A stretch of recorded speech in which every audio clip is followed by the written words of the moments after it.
was rated. Okay, so this is recording, and this is giveaway time for another Legend Fes Breakdown. This time is the live Legend Fes Breakdown format because we have the Celestial Festival. This is part 4, I think, the Man-Made Calamity. So yeah, interestingly, we have the damage-resisting Smash Defender Geron and Firebreaker Force Break single target Resna at Valeria. So yeah, you awaken past Valeria and Beastly Fencer Geron. Now I haven't gone through chapter 15 yet in story coverage, but I will cover that after this recording. So, awaken past Valeria. We'll go for the normal stats first. Now, Captain Basin, this is after attacking, she will increase stun damage by 40% for 1 turn, easiest stat, 42%, 18% break damage, 106 of 8, single target. Now, this one has a charge skill that indicates, just like Awakening Future Resna, Awaken Past Valeria has this, the Massive Vento. Now, this works the same as her 1-star stab attacker variant. However, this is the charge of her transformation skill. So this reduces fire resistance by 25% for 2 attacks, and when she's attacking weakness, she will increase stun damage by 20%, which is 143% break, which will be increased to 163%. If this is fully charged, however, Valeria will start transforming to the Awakened Pass. So at the start of the battle, Valeria will be using her 1-star variant, the Stab Attacker. It's just that upon fully charging this skill 2 is where you'll get to see Valeria's transform outfit like this. Of course, it's only a boss shot. So 178% damage, 143% break damage, plus 20 if you let Valeria target weakness, and then 200 ticks of weight. So this is just one target. Basically a single target attacker, single target breaker with increased stun damage from here and skill 2. And my stream got broken for some reason. Okay, this is not a good start. I'll just let it flow. Well, this is a bit broken on my side, but anyway, sorry for the inconvenience. First skill is Ended Vince Dance. This, unlike her 1-star variant, and this is not, if Valeria isn't transformed, she'll use this one, the normal 1-star version of that burst animation. What it does is, much like the first variant, just sword dance against the enemy, you get the point. There's a single target also, 450% damage, 375% break, 206 of weight. However, if she is attacking a weakness against fire element, Valeria will just basically force stun the target, meaning shield's broken. So, good luck with that. Now, she will charge one of her Massive Venturous charge indicators after using any skill, and this one, she will boost her own natural attack by 5% with a maximum of up to 50%. This eventually leads to the Transform skill set. Now, this is different because considering now we're focusing on the Transform version of Awakened Pass. Skill 1, hits and dodges. 42% damage, 18%, saves the pre-transform one. However, she will boost stun damage and skill damage by 40% for 2 turns. So, for 2 turns, both skill and break damage will be increased, and it also extended its turn for 1.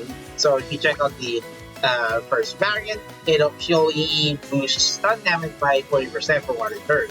This one, however, now it includes Valeria's skill damage. Now this one, Flame Meteor, this is 178% damage, 143% break damage, same as the pre-transform skill 2. Now this will decrease target's fire resistance by 35% for 2 attacks. This is stronger by 10%. And when Valeria is attacking, weak enemy this time. She'll increase break damage by 40%, which is a different indicator by 20% for her free transform skill. So this will be increased by 143% break damage to 183% break damage. After attacking, she will grant negative effects immunity for one turn, meaning until her next turn, enemies will no longer let Valeria receive any inflict damage debuff, receive damage buff, defense debuff, anything negative effect, but she will not be dodging, however, the status effects. So if there are only enemies that inflict status effects, be careful with that. But I think debuffs, enemies that focuses on debuffs will no longer let Valeria be inflicted with it until that is her next turn. So, Glanzant. This is a single target, so Valeria is basically a single target Firebreaker with Force Break if attacking an enemy weak against fire. So this increases attack penetration by 100%, basically ignoring or disregarding defense stats of an enemy. When attacking a weakness, she will force stun the target. After attacking, boost all enemies' damage received by 100% for one attack. So it's not just one target. All enemies' damage received, meaning, not this one. Meaning, if you have a team of five enemies, and Valeria attacks one of the 5 enemies, all enemies will be receiving 100% double for one attack. So everyone else, likely a group attacker, might be able to back up Valeria so that after using her burst skill, the next attacker will likely be able to clear out bombs, just significant damage.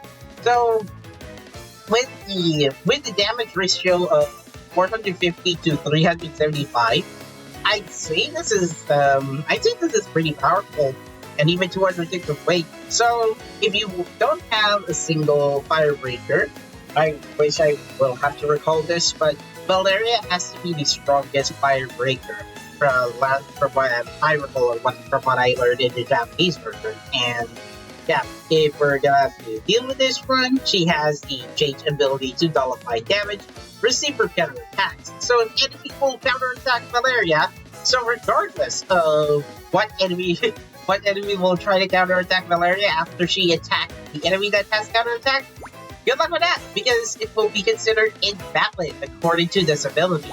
Now, unlike the normal Are You Ready, not only she will boost her magical attack by 5%, maximum of 5, she will also increase skill damage. She will boost skill damage by 5% when attacking a weakness, which is a base buff. So after transforming, and if she were to attack an enemy weak against fire, she will be granted an immediate skill damage boost of 5%, regardless of what skill does. So only the first part of her ability that is going to be stackable up to 15.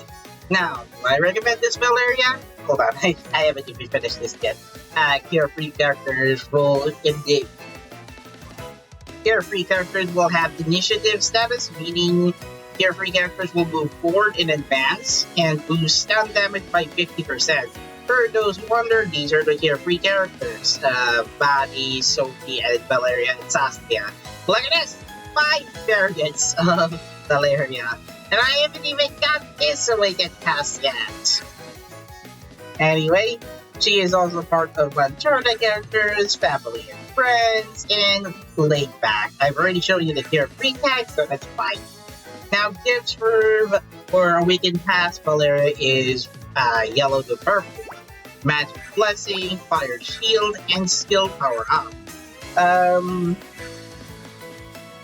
For Firebreaker that has single target damage, I guess Valeria is gonna be useful. Especially we now have a few Force Break characters that can swipe out all enemy shields if they're weak against Strike element.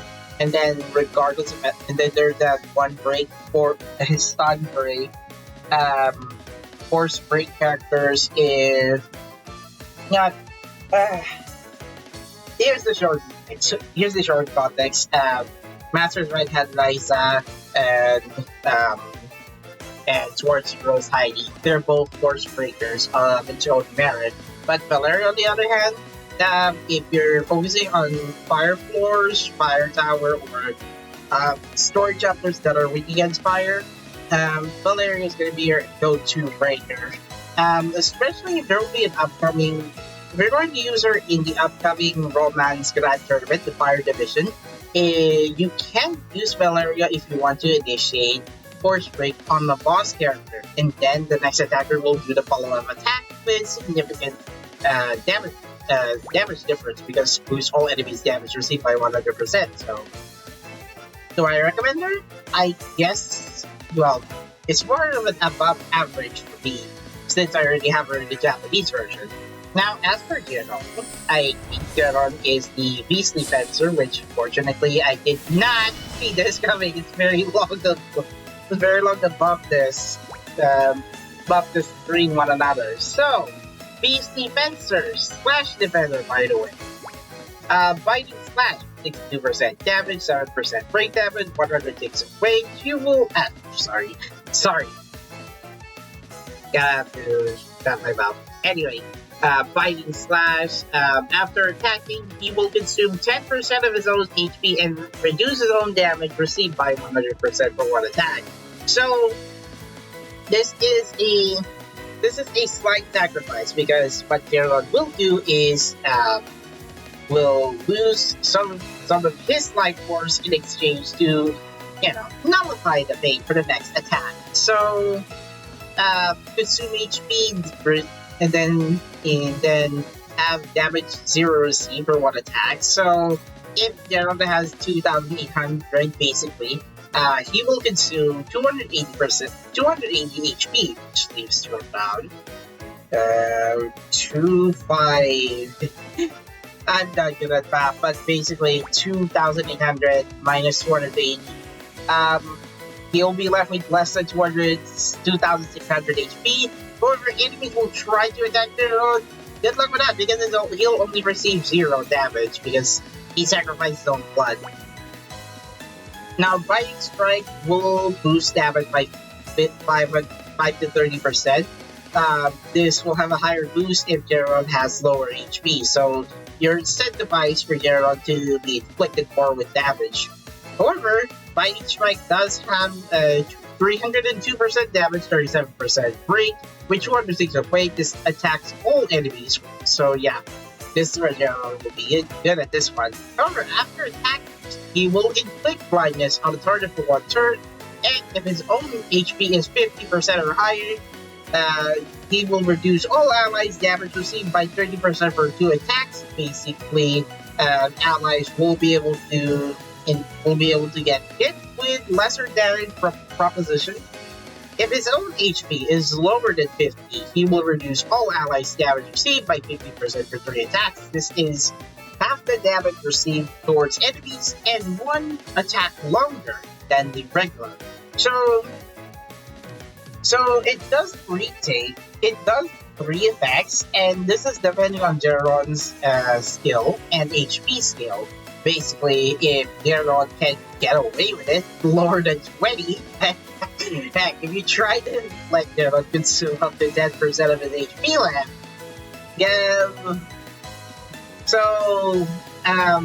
basically he will be able to not just blind one enemy he's targeting, but also, actually that's actually all enemies this time because it's target all, right? So, Geron's boost damage by 5 to 30%, more incentivized if he is at a lower half HP, and while you can still use him at a higher HP ratio, it's just that all allies will only be will be inflicting more damage than Geron at half of it. So, you get me? So, even with targets with blindness, there's still a chance that characters will still get inflicted with damage, but up to half that if Geron is lower than this. But you know what? HP scale, HP base damage received debuffer for allies, blindness inflictor for all targets, and depending on his HP skill, the lower the better, he will be able to wipe out enemies' damage, enemies' HP if he's lucky enough to get away with it. Ataraxia Fang, this is 500% damage, 93% break damage, and of course, it's attacks all. Now, he will remove his own negative effects, as well as boost damage by 20 to 100%. Now, just like skill 2, Ataraxia Fang relies on lower HP. After attacking, Geron's HP will be restored to 100%. So a full restore after his first skill. Now, I'd say it's slightly better, but you're more incentivized to let Geron be attacked more by enemies than ever. So, however, there's a silver lining. While he has a speed of 262, which is pretty fast for a defender, he does have high defense stats, physical advantage. However, the physical attack will be more on the stronger side than magic. Now he does have this, which basically defends up by 30%, and he'll be targeted more easily, much like most defenders. And status effect resists up to all, meaning all allies will be given a half chance to not get inflicted by any status effect. Blindness, poison,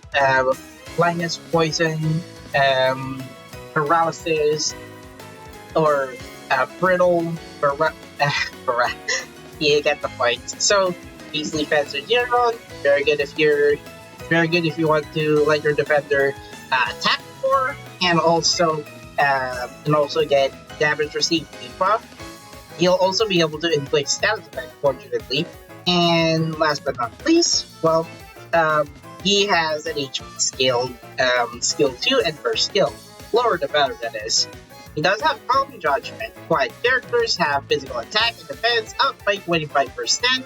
By the way, this tag is very short, because quiet characters consist of a lot of characters that are not related, that have at least not one character related to the series. I mean, then we have Ellen from Resleriana Academy, Rose from Manakimia 2, and 2 characters from Atelier Dust series. So Tasogare, Heathcliff, and Otelia. Very short, which is more or less not recommended if you're going to set them as a leader skill.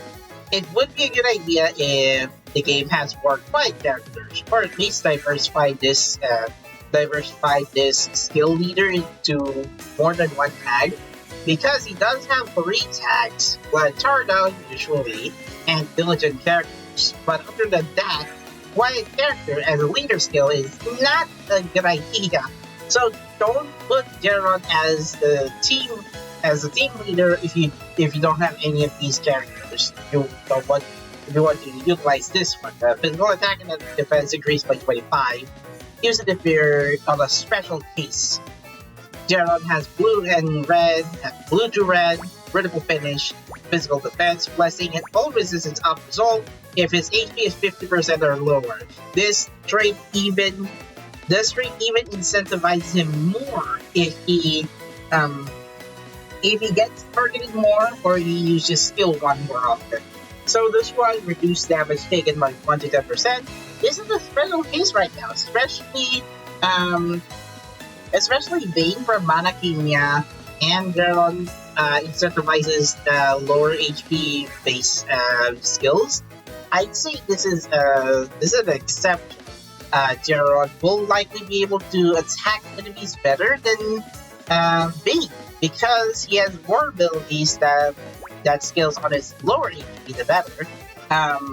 It's just that which enemy will try not to let Geron get hit more often. Just make sure for Geron to make him more resistant towards enemies a bit longer, because, well, Geron already has an HP heal first skill, if he's lucky enough to land on his first battle damage. So, would I recommend him?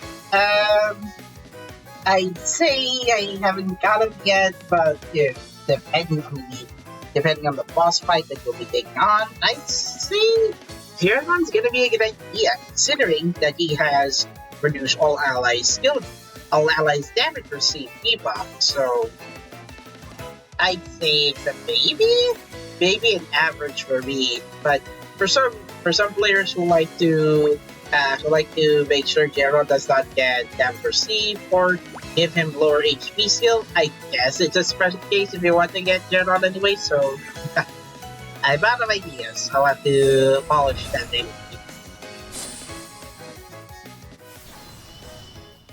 To Memoria this time. Whimsical Invitation by Toki. This one is from Valeria, by the way, with 31.25% magical attack. Fire rate, point stun up 3.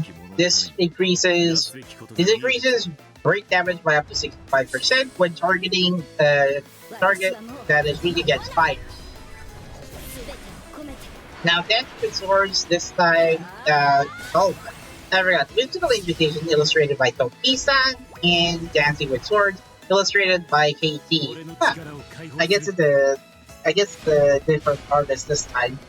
So HP and both defense stats are up by 23.75%. So three stat buffs for those who will be using defender characters. So defender physical damage up when equipped to a defender.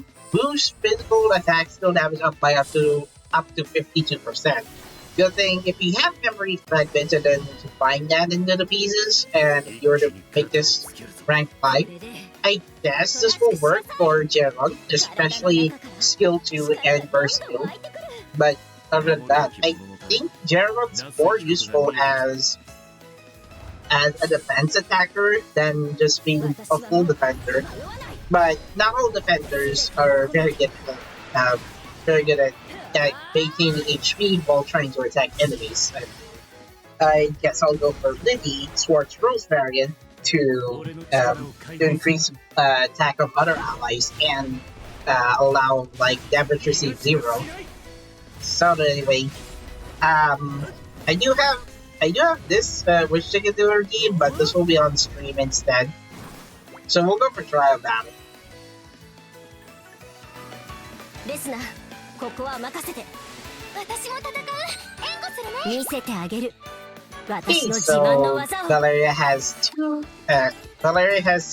skill charge, by the way, so she'll be teaming up with normal Resna and Stoic and Totori. Alright, son. Hello, Beetle. How about this attack?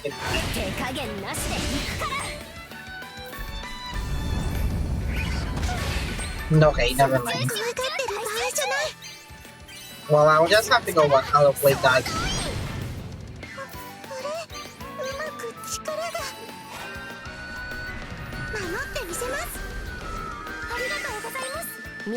Okay, so Valeria's first skill is so far away. But I guess all play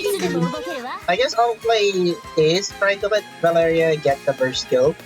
Now, Glamour, this is what it looks like. Let's go replay 15 and 16. Again! I cannot even occupy one story chapter for a short stay. There goes! Valeria! Just basically throws enemy up into the sky and then do a quick sword slash just to break enemy shields. But at least Valeria's sword pointing in the camera, meaning she's ready to battle.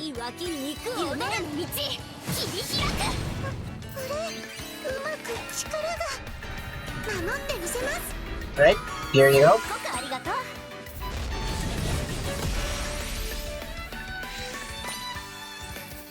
And there goes her Glanzarns. I think there's a likely chance the Cluster Beetle will likely get knocked out if Valeria gets critical hit, that is. So anyway, bang, close up shot. There, it becomes on flames. The enemy goes 360, flames out, and it's all burned up. Crispy cross. I feel like the finishing Valeria's first animation. Boop. Now, luckily, this sword arms that she has, she can also turn it into a glaive. I do like that. She gets not just two swords where she can swing it with her arms, but also it turns into a glaive, still, but holding one hand. I do like the first animation just ends with a 360 degrees and then boom. It's pretty explosive. Now, let's see. For Geron, one last one. Alright, please keep up with Master's Right Hand Ryzen and Lantern. Ooh. Come on! He hasn't even attacked yet. Okay, so here's a Ataraxia attack. Wow. At least he's not going to be from chapter 15, which I was going to cover that soon. But it is very cool. It's the flaming up, and that was. And yeah, that sword already grows to Dark Aura, that is. Hey then. So this was right to be the one finishing the move. Well, finishing move, that is. Go get him! Now, since Rod is not effective on this trial battle because the dragons usually focus on the Geron, this won't work effectively for Lance's skill one. Maybe I'll try that. That's nice. Now this already inflicted blindness for enemies, and then receive damage down by 30. Now why is this 30? Is because Geron's HP was not at the lower half when he initiated skill 2. That's why he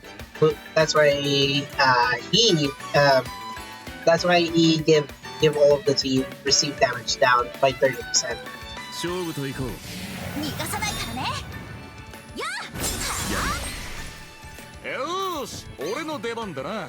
What if it's critical hit? Come on. Oh! Nope, that's the key. Alright, so you can imagine what Geron's skill 1 looks like, but I'm just giving him the benefit of the doubt. But anyway, victory animation? Yeah, just leave him alone.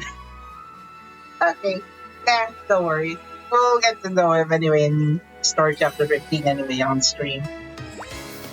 So yeah, Geron's very good at HP-based skill 2 and burst, however, not beneficial if you're not preferable on building a team that is based on trying to have higher HP, better effects. So that may work if Geron's more on the lower half of his HP. While for Valeria, very good force break, but since Valeria focuses on single target, Valeria is very good for boss fights weak against fire. So anyway, next is going to be the extension story.